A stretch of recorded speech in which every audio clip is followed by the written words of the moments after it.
Ito ay rated SPG. Striktong patnubay at gabay ng magulang ang kailangan. Maaaring may masiselang tema, lengguwahe, karahasan, sexual, horror o droga na hindi angkop sa mga bata.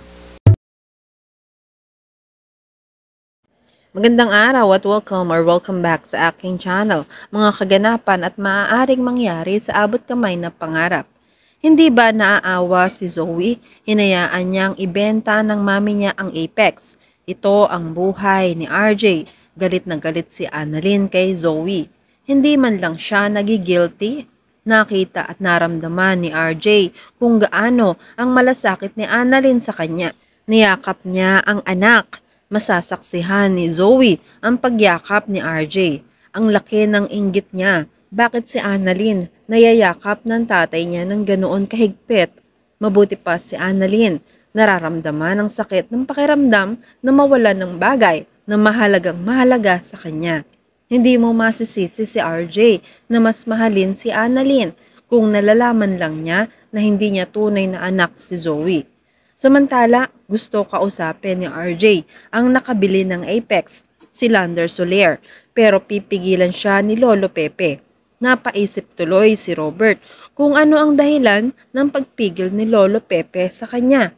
Pero si Giselle na nga ang bahalang kumausap.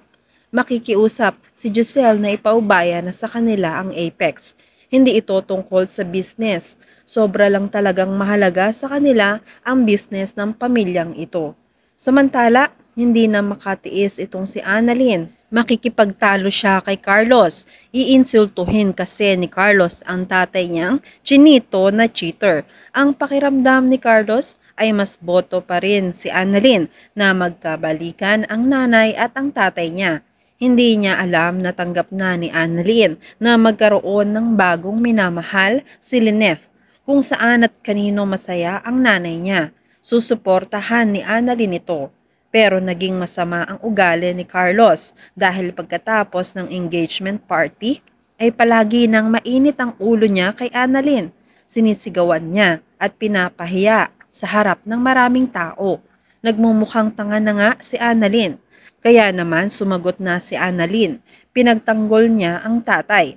Mas gugustuhin at pipiliin pa rin ni Annalyn ang tatay niya kesa kay Carlos na makitid ang isip at isang plastic.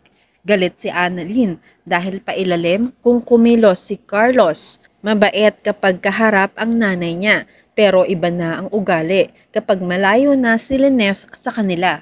Pero aalma si Carlos, magagalit siya sa sinabi ni Annalyn. Ito ba ang lalaking pipiliin ni Lynette na makasama habang buhay? Walang malasakit kay Annalyn. At yan ang mga pakakaabangan natin sa abot kamay na pangarap. Kung gusto nyo ng mga ganitong klase ng video, please like this video and please subscribe to my channel. At pakihit mo na rin ang notification bell para ma-update ka kung meron tayong mga bagong uploads. Maraming salamat sa inyong panonood. Paalam!